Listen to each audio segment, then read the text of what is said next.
Tudo começa, muitas vezes, com um empurrão. Um segundinho de raiva, um golpe totalmente impensado. O que frequentemente se inicia como um simples conflito físico pode, numa fração de segundos, mergulhar nas consequências mais severas do Código Penal brasileiro. Hoje a gente vai fazer um mergulho profundo e destrinchar a anatomia de um crime que está bem no centro do nosso sistema de justiça, a lesão corporal. Nós vamos entender exatamente como a lei mede a dor, como ela pune a violência e, principalmente, como inovações super recentes endureceram drasticamente as regras do jogo para quem comete agressões. Mas afinal, onde é que termina uma agressão e começa uma verdadeira tragédia? Essa não é só uma daquelas perguntas filosóficas soltas no ar, não. É a base literal de como a justiça pesa a mão na hora de avaliar a violência. A gente não está falando só de uma lista de artigos num livro velho e empoeirado. O que a gente vai ver agora é uma jornada bastante tensa pelas ações humanas e pelos desdobramentos delas, que, convenhamos, muitas vezes são devastadores tanto para o corpo quanto perante a lei. Então, vamos construir a base de tudo isso.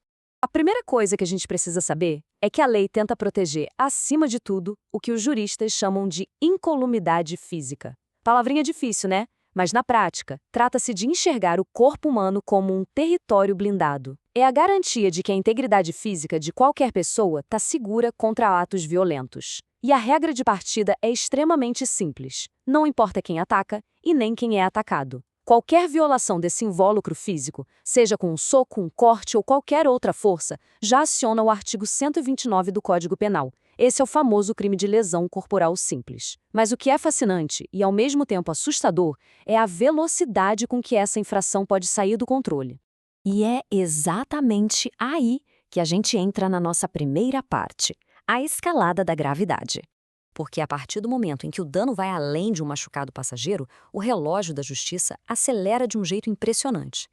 O Código Penal divide essa gravidade de forma bem cirúrgica entre lesões graves e gravíssimas, e o salto de uma para outra é dramático. De um lado, nas lesões graves, a gente tem situações como a incapacidade de realizar tarefas por mais de 30 dias, um perigo iminente de morte ou a debilidade de um membro. Até uma aceleração de parto causada por um trauma entra aqui. Mas quando a linha das lesões gravíssimas é cruzada, aí o cenário muda para perda absoluta. A gente está falando de incapacidade permanente para o trabalho, uma doença incurável, perda total de um membro ou uma deformidade estética permanente. Para se ter uma ideia do contraste brutal, a gente sai de um parto acelerado na categoria grave para a provocação de um aborto na gravíssima. E a pena imposta? Bom, ela simplesmente dispara para acompanhar todo esse estrago. O que nos leva direto para a segunda parte. O pior cenário possível: a morte. Sabe quando o conflito físico chega num ponto irreversível? Quando a violência cruza a barreira da vida e a gente entra na esfera da morte? A estrutura jurídica usa um nome muito específico para essa dinâmica: o crime pré-ter-doloso. E a mecânica dele mostra direitinho como uma tragédia se desenrola aos olhos do juiz. Basicamente funciona em 2 passos. O passo 1 é o dolo, ou seja, existe uma atitude intencional ali. O objetivo era ferir, dar o golpe, causar a lesão. Só que aí entra o passo 2, a culpa. Aquele primeiro golpe desencadeia uma reação em cadeia que ninguém calculou. Imagina que a pessoa toma um soco, desequilibra, bate a cabeça numa quina e o resultado final é uma morte acidental. O autor do soco não saiu de casa querendo matar ninguém, mas a intenção de causar dor gerou um fim letal. E olha, o código não fecha os olhos para isso. Ele qualifica e põe essa lesão seguida de morte como uma das mãos mais pesadas no sistema. E na terceira parte da nossa explicação, a gente vai falar sobre um contraponto importante: privilégios e a justiça. Apesar de todo esse rigor que a gente acabou de ver, o direito penal não é feito puramente de cálculos frios de matemática. Ele reconhece que a emoção humana é complexa e falha. A grande questão é entender quando é que o sistema dá uma aliviada. É aí que surge a lesão corporal privilegiada. Se a pessoa comete o crime movida por um valor moral ou social muito forte, ou se ela age dominada por uma violenta emoção logo depois de ser provocada injustamente, a pena pode cair de 1/6 a 1/3. A justiça meio que compreende aquela reação brutal a um gatilho insuportável, sabe? E tem mais, existe o perdão judicial. Nas lesões sem intenção nenhuma, imagina um acidente onde quem causou o machucado fere gravemente alguém que ama muito. O juiz pode simplesmente olhar para isso e dizer que a devastação emocional daquela pessoa já é tão grande que colocá-la na cadeia seria completamente desnecessário. Mas, se por um lado o sistema encontra espaço para perdoar falhas trágicas na rua, tem um território onde a tolerância desmoronou completamente nos últimos tempos. Os crimes que acontecem no escuro, atrás de portas trancadas. A violência doméstica. 2 a 5 anos de reclusão. Esse não é um número qualquer. Ele representa uma mudança monumental que foi cravada há pouquíssimo tempo pela Lei 14.994 de 2024. Essa nova legislação colocou essa pena base altíssima especificamente para agressões contra familiares, pai, mãe, filho, marido, esposa ou qualquer pessoa com quem a gente divida o teto. Acabou aquela história de tratar a agressão dentro de casa como se fosse um delito menor. Quem usa a confiança da própria casa para cometer violência agora já dá de cara com esse paredão rigoroso logo no primeiro momento. E a pressão do sistema só aumenta. Essa pena inicial de 2 a 5 anos pode crescer mais ainda, ganhando um acréscimo de 1/3 na conta.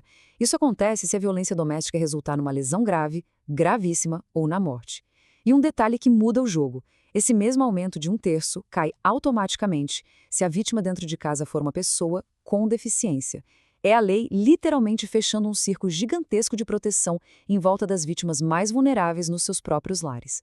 O que nos traz ao nosso quarto e último bloco, as fortíssimas leis de 2025. Se o ano de 2024 apertou o cerco dentro de casa, as inovações legislativas de 2025 trouxeram punições inéditas para as ruas e para as salas de aula. Os novos alvos dessa proteção se dividem em 2 epicentros fundamentais: as autoridades de justiça e segurança e as escolas. É nesses ambientes que a lei resolveu declarar tolerância zero absoluta. Para entender a gravidade disso, a gente precisa olhar direto para a espinha dorsal do nosso país, a Constituição Federal. A premissa central aqui é que agredir violentamente quem trabalha nessas instituições não é só uma briga de rua qualquer.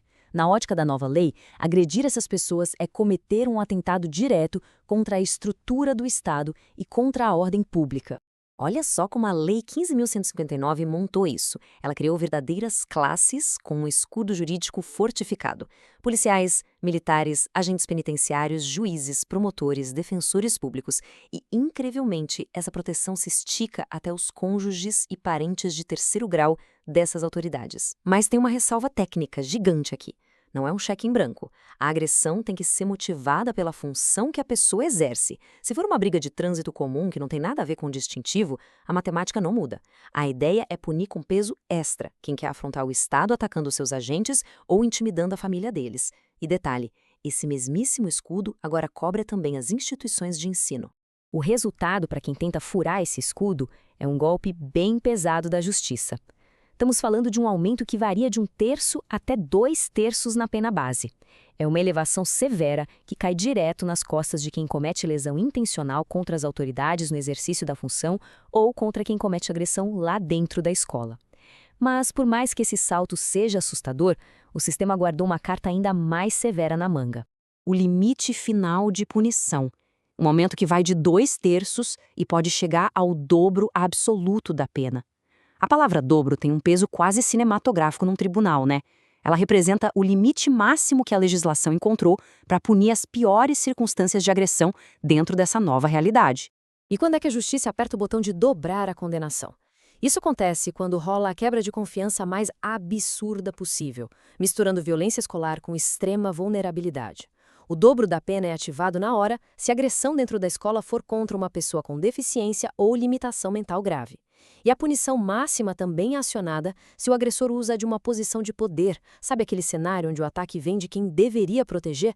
Um familiar, um tutor ou um professor e funcionário da escola. O sistema praticamente zera qualquer chance de clemência para quem transforma um lugar que deveria ser de cuidado num espaço de trauma e covardia. Bom, depois de acompanhar toda essa jornada, que vai de um simples machucado até essas condenações dobradas pelas novas leis de 2024 e 2025, fica uma reflexão profunda e bem inquietante. Será que essa escalada monumental nas punições significa que a nossa sociedade finalmente está traçando uma linha rígida e inegociável para defender professores e pessoas vulneráveis? Ou será que isso tudo é só uma resposta meio desesperada do judiciário contra uma cultura de agressão que está tão enraizada que a única saída que sobrou foi ameaçar com prisões gigantescas? É uma dinâmica extremamente complexa entre o que está escrito no papel do Código Penal e o que acontece na realidade das ruas e das casas. E com certeza absoluta é algo que vai continuar moldando o futuro de todos nós.